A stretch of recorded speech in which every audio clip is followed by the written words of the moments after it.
I'm Dave Moore, and this is Pueblo's podcast. Today, my special guests are probably the furthest away that I've talked to a guest. They're in Saipan.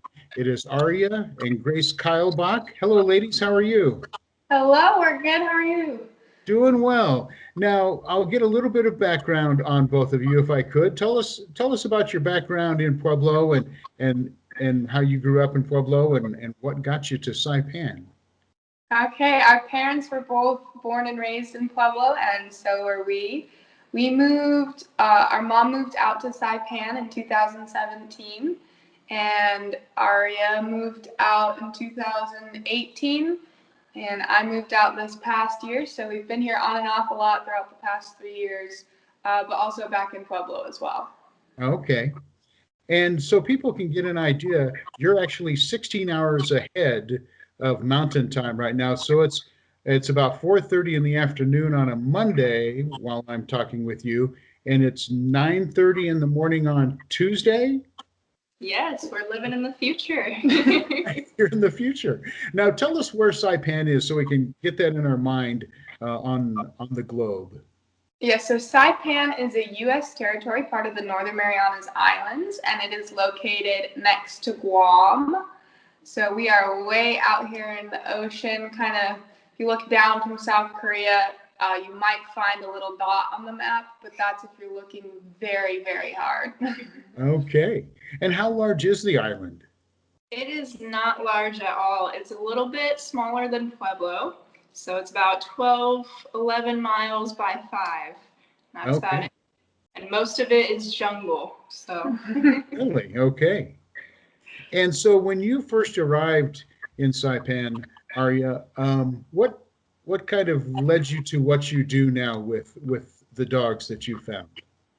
well, I mean, growing up, we always had animals in the house. That was kind of a big part of our life. So coming out here and having that taken away because we didn't travel with any of our animals here, obviously, because that's a very long and hard journey.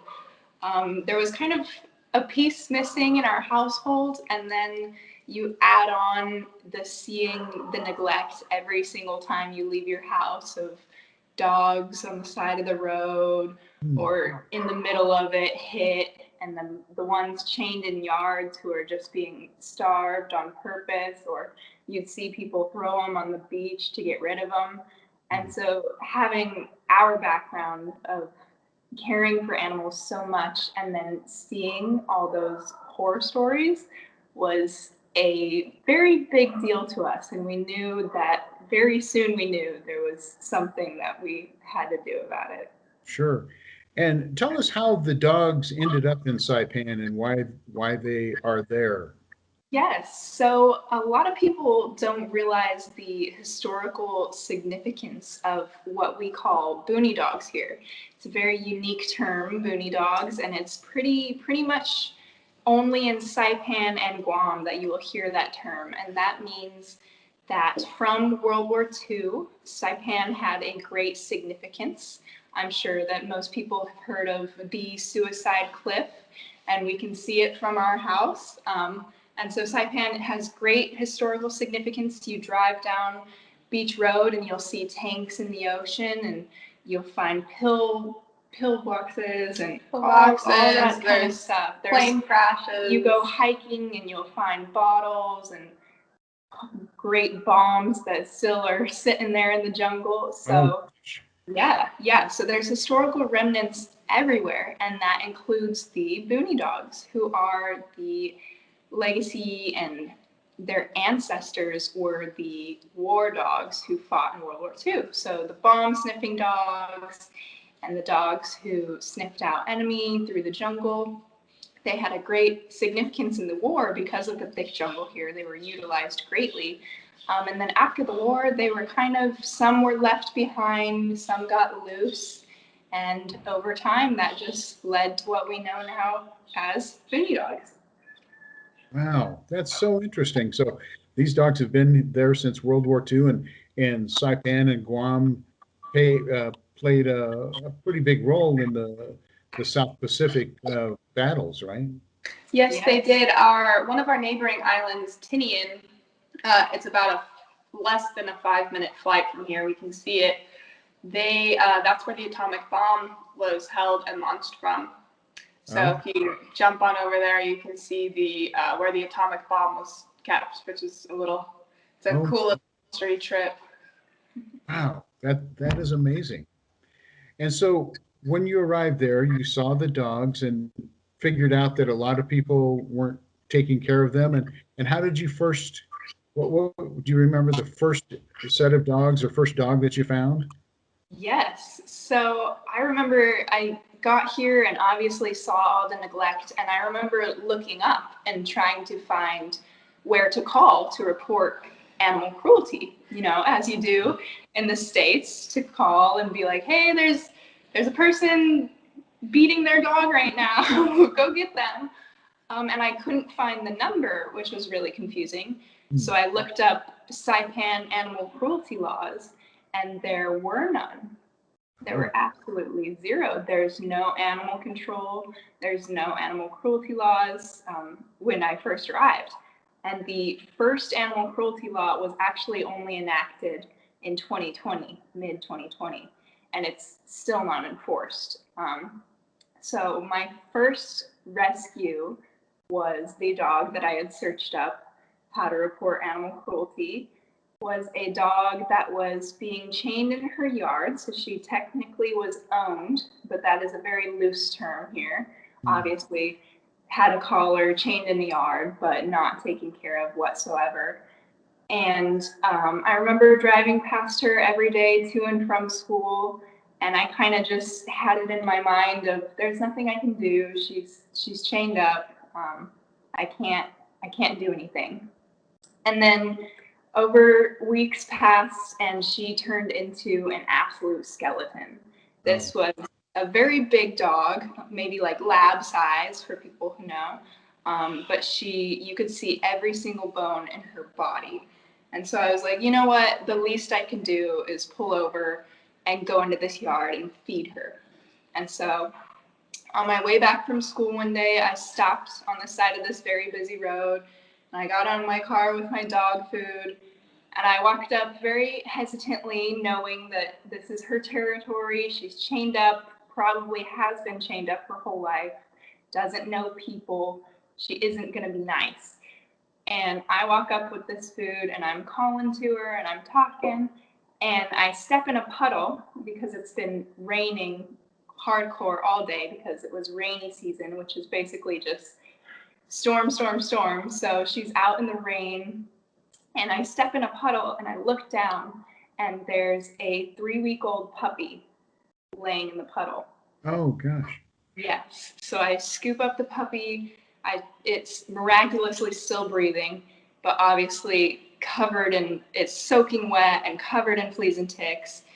And so I knew right then and there that I was not leaving not only the puppy, but I was not leaving the mom there as well. So I put the food down for her to eat, and she was just wagging her tail and had no problem with me scouting around, trying to find other puppies. And I found 3 total and picked them all up, and she had no problem. And I went to put them in my car, and the owner quotations, walked out. And he walked up, and I said, "Hi, I'm gonna take your dogs." And he said, "Okay, you need help?" Wow. And, Okay. yep. Oh, He tried to make some excuse about not being able to buy dog food, but all the other dogs on the property were well fed, and it's very common here to purposely kill a mother and puppy. So it's my belief that she was being chained for the purpose of starving her so that he wouldn't have to deal with the puppies. Okay. So I put the puppies in my car, and I came back for the mom, and she was on this heavy, heavy chain, and it was bolted to her neck. So I couldn't get the chain off of her neck. So I ended up having to just unchain it from the ground and bring the chain, the dog, and everything to my car. Got home, managed to unlock the chain and weigh it. And the chain weighed 10 pounds. And the dog, whose stature should have been up to 70 pounds, weighed 29.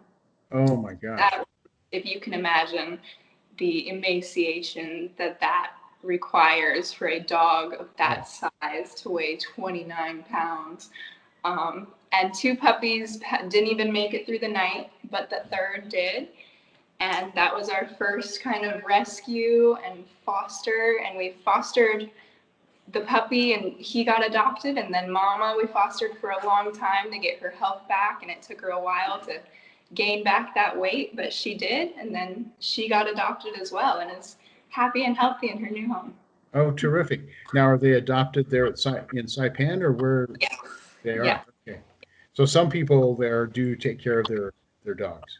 We've been really lucky to find the few that do. We've found every single person here that does. We're running out of people to adopt dogs out here. That's for sure.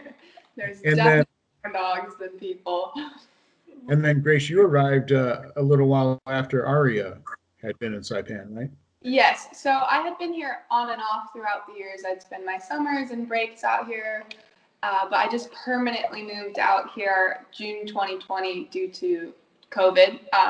There is actually no COVID-19 out here.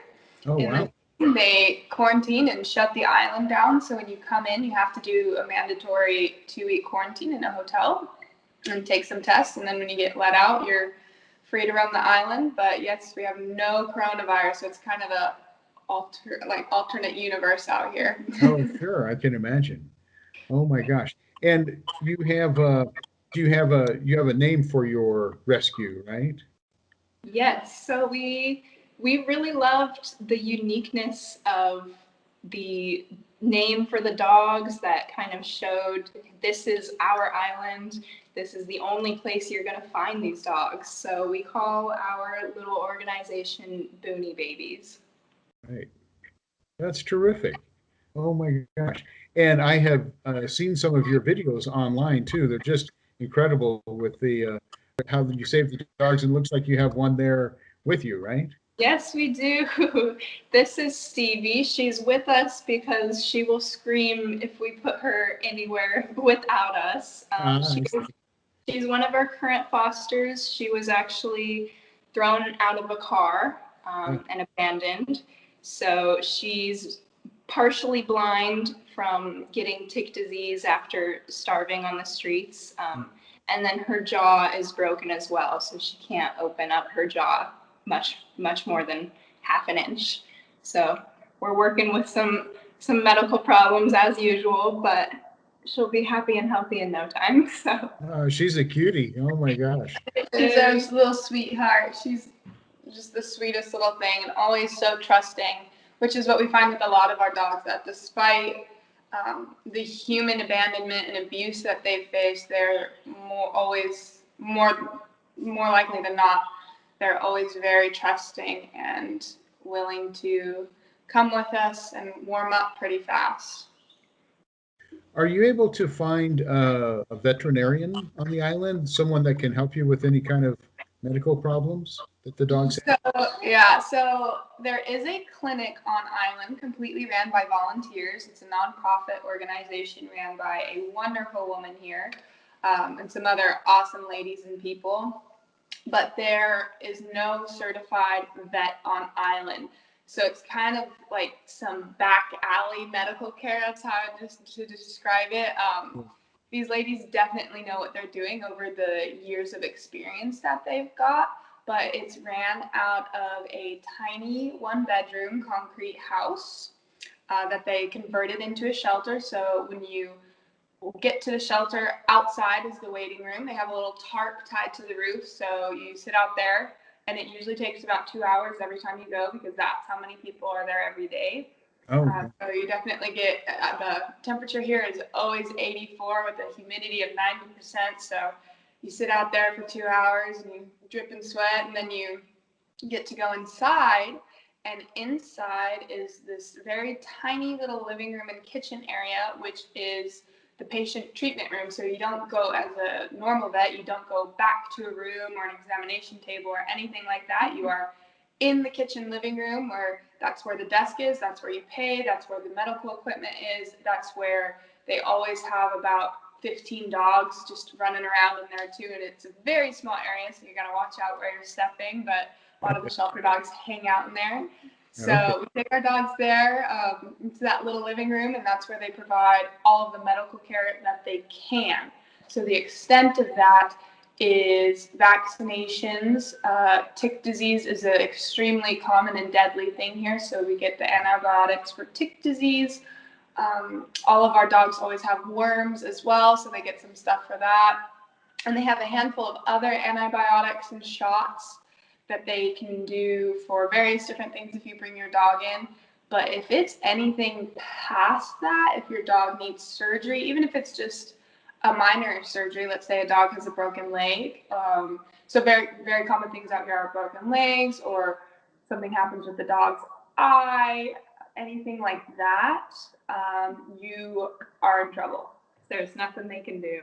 So we end up having to put dogs down for very, very minor issues that would not be a big deal if there was a vet on island. For example, her jaw, she can't chew.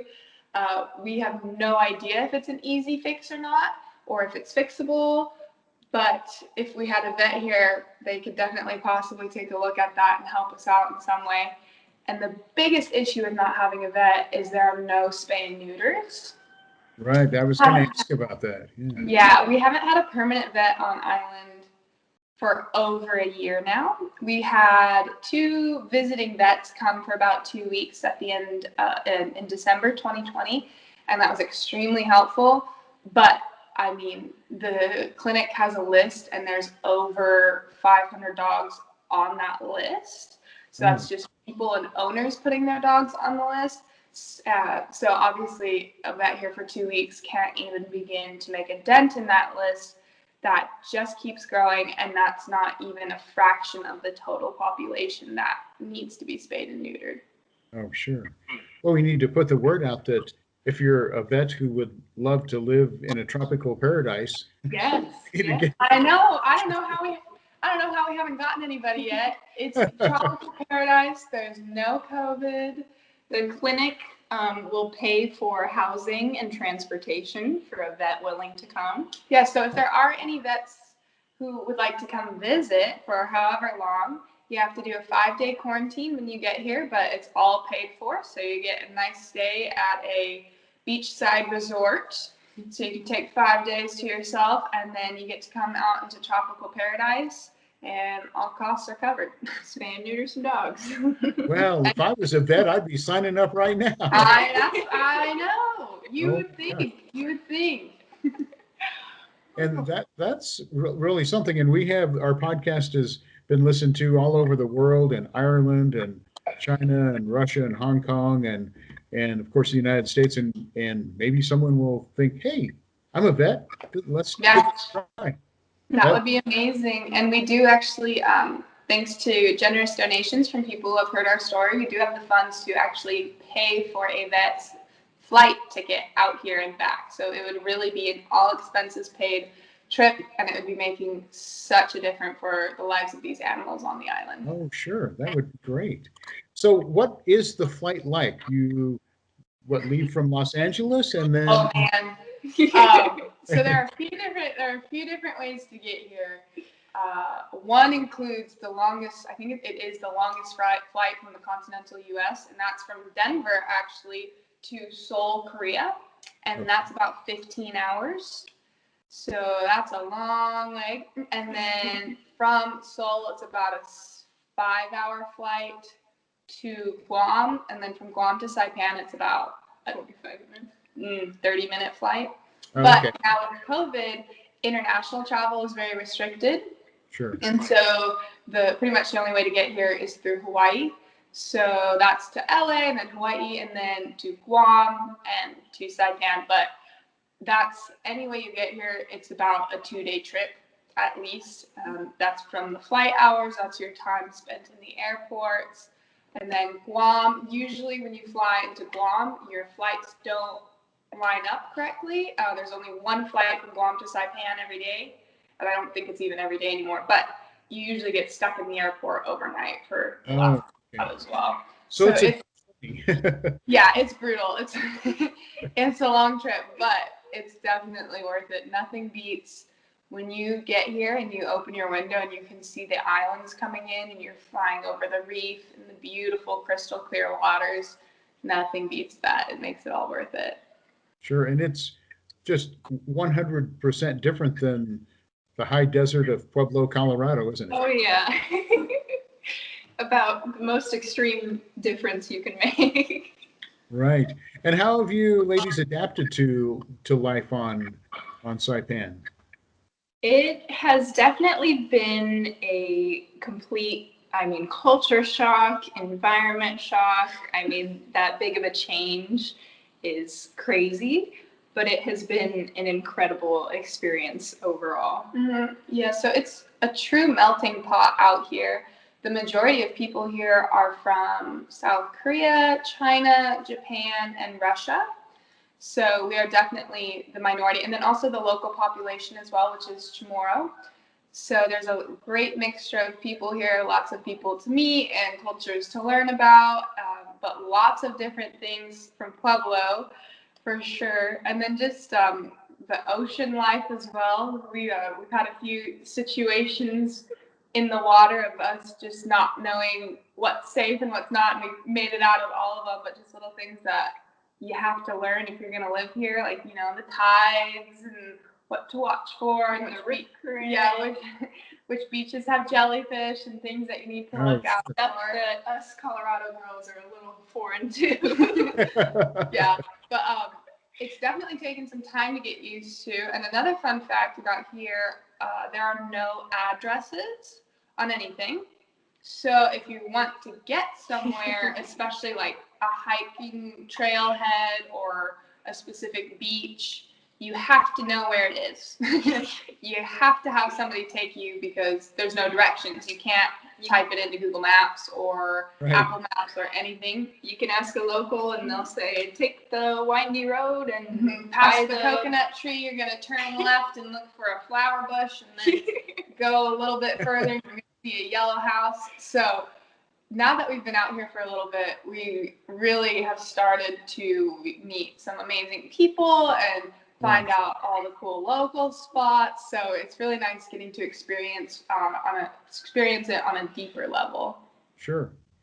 Do you have any idea how many people actually live on Saipan? I would have to look that up. Right. I don't even want to throw out a number. Well, it's a small enough island, so there's not a lot of places. Not a lot of people. I can tell you there are definitely more dogs and cats than people. Really? Yeah, I would have to look that up. Oh my gosh, that's interesting. And how has the adaptation to food been? That's an interesting question. When we first got here, anywhere we would go, we were absolutely disgusted by everything that we found and just kind of stuck our noses up to it. It's a lot of food that we have never encountered before. Our definition of Chinese food was Panda Express. Right. So going to a Chinese restaurant when they bring out seaweed and octopus, fish head. Yeah, fish head. They do like fried fish heads, chicken feet, a lot of things that we're just not used to. But we really started branching out, and we're both a little bit picky about our food, so it took a while for us to come around. But now, oh my gosh, we love the food here. There's such good Korean and Chinese barbecue. We went to a Japanese ramen place the other day where you get to sit on the floor. So lots of good food, and then also the local food as well. We really come around to. They really know how to barbecue here. So we do miss our fast food places though. The only American things here are about McDonald's, and that's about it. There is a McDonald's there. Yes, there are 3 McDonald's here. They like it, and the lines up. All 3 of them are always out the parking lot. I can imagine. So probably no green chili, right? No, we probably miss that the most, I would say. Yeah, they do have a chili festival here. But it's Tinian chilies, Tinian peppers. They're very different. Yes, definitely not the same. Our mom tried to make some green chili the other day. And it definitely came out okay. But another thing, groceries here are extremely limited. If you're trying to make a meal, you definitely have to go to at least 5 different grocery stores to try and attempt to gather all your ingredients. You never know what's going to be in or out of stock. Fresh produce is always a Yeah. hit or miss. But most people out here aren't trying to make green chili or the typical American dishes, so they're really tough to find. But if you need anything if you're trying to make any type of Chinese or Korean food, you'll have it all. That's very good. And is there produce that grows wild on the island? That Yeah. what would that be? Always have bananas in stock. That's a safe item in the store.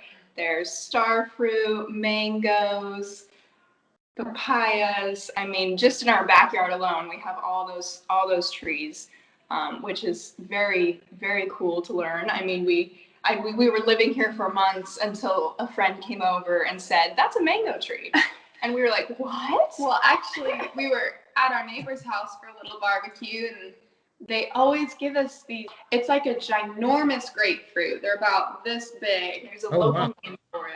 There's a local name for it, but they always share with us the fruit that they get. And we were talking to them at this barbecue, and they're like, "Yeah, it's just like up the hill past your house, our backyard."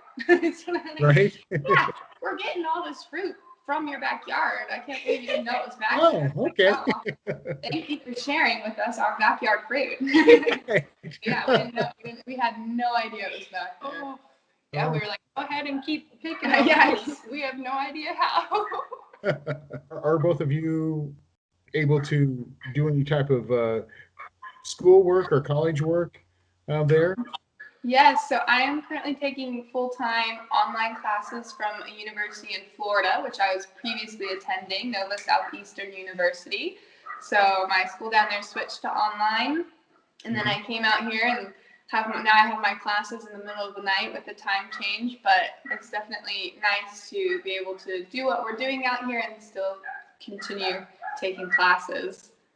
Yes, and then I'm in classes at the college here, so Northern Marianas College, and it's mostly online, so that works for me. But then I have one in-person class, which is pretty unique. It's marine biology, so last class we hiked to Bird Island and chilled on the beach and watched some baby sharks and snorkeled, and that was my class. Oh, nice. How fun is that? That is so cool. And what are your what type of degrees are you both trying to achieve? We're both pursuing elementary education. Oh, okay. Well, what an amazing background you would have to share with the children. Thank you. Thank you. Oh my God. Hopefully they'll think we're cool with our TikTok videos and Right. dogs. So I'm sure they will. So how long are you planning to stay on the island? We don't really have a plan for that. Definitely not indefinitely, but we would like to stay long enough to get a sustainable change and sustainable things happening out here. So our organization is really just starting up. We're really just starting to get a following, and we feel like really make a difference out here. So Sure. We don't want to leave because if we leave, nobody else is going to do it. Right. Really, really on our shoulders to do that. So we're so close to really getting ourselves established here and figuring something out, and then hopefully we can pass the torch off.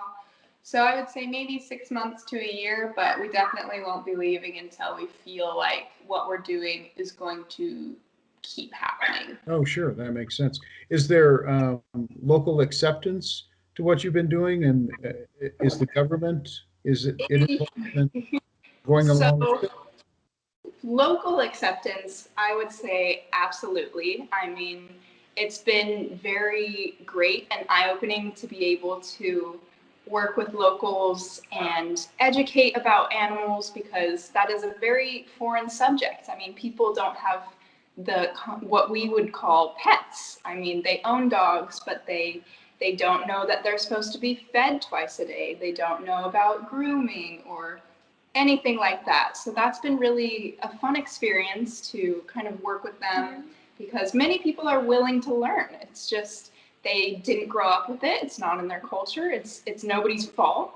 And so that's been fun. And then also even the locals who aren't necessarily a fan of dogs and don't want a pet are extremely supportive of what we're doing, because the dog population here is a problem. So nobody, whether you like dogs and you want to do it for more of a humanitarian aspect, or you're just tired of seeing them everywhere you look and trying to go for a walk without getting chased down, it's an issue for everybody. So we've had a lot of support from the local community. But that is very different from the government support, which is a hard thing to meet with them on, because they're not handling the dog problem as well as they probably could. It is they are known for being inhumane in their processes. They're known for being ineffective, and they're just not the best. Yeah, and the government does not support so the only clinic on island, the only place where you can get any type of medical care whatsoever, they do not support them whatsoever. They don't make any donations or just in general support. There was a zoning hearing where they attempted to shut the clinic down and push them off of the property that they are on, and the clinic is ultimately having to move because of that. Oh. So you have this tiny nonprofit organization who don't have the funds to move themselves and 150 dogs to another property. Who are also the only ones on island making a difference in this dog population, including us. So we're the only ones. They're pushing them off the property, so they have to find a new place to go. We've tried to meet. There are a handful of government officials that we have met with to try and get things going on that aspect. Like, we're trying to get our island is rabies free, but we don't have the official paperwork to prove that. So that would open up a lot of doors for flying dogs off island easier if we had the official rabies paperwork, but we don't have that. So little things like that, we're trying to work with certain officials, and they have been very helpful, but the government as a whole is just not doing what they need to be doing, because like we said, it's not even, if you don't even want to look at it from a humanitarian aspect, and if you don't love dogs, there's still a problem and something needs to be done. And their take on that, they have it's called the Governor's Shelter. Everybody here just calls it the kill shelter. They go around putting traps out, and then dogs or cats will stumble into them. They'll leave them out there for days.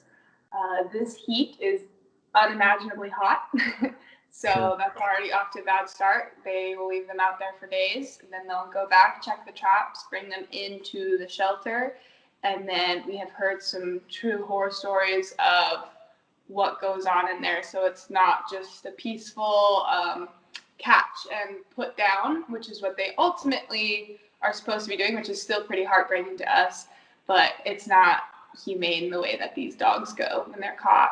And then it's not making a sustainable difference. They maybe, I don't even know the number that they catch throughout the week, but it's not a lot. Right. The clinic definitely makes a bigger difference with the dogs that they take in and spay and neuter when they can.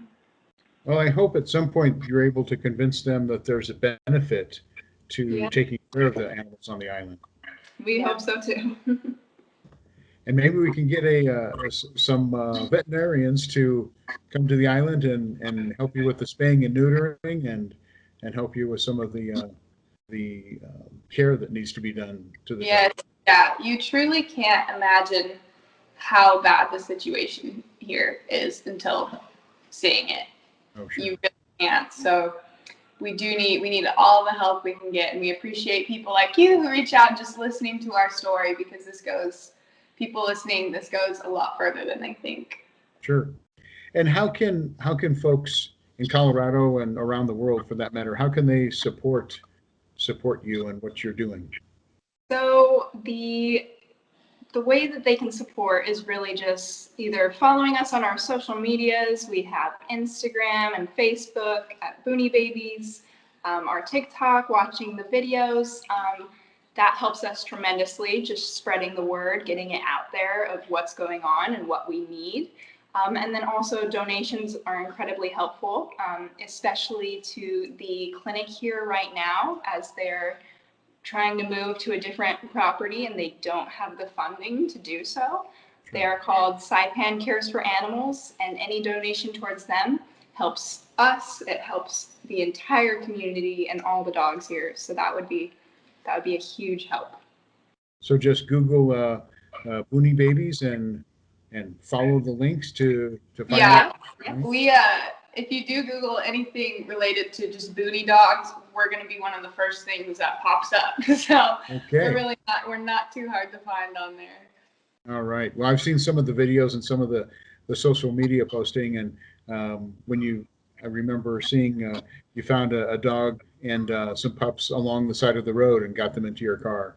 Yeah, it's just heartbreaking to see how people treat some of the people treat the animals there. But you're doing an amazing thing for those animals. That's just terrific. Thank you. Absolutely. Well, I just want to thank you very much, both Grace and Aria Keilbach, for being part of this. Pueblo ladies doing a tremendous job helping the dogs of Saipan 16 hours away in the middle of the Pacific Ocean. That's terrific. I just want to thank you for your time, and we'll stay in touch and check back with you down the road a ways and see how things are progressing, and you stay in touch as well. Yes, thank you so much. Absolutely. That's Pueblo's podcast. I'm Dave Moore. Be proud, Pueblo, and be proud, Saipan. Thank you. Thank you.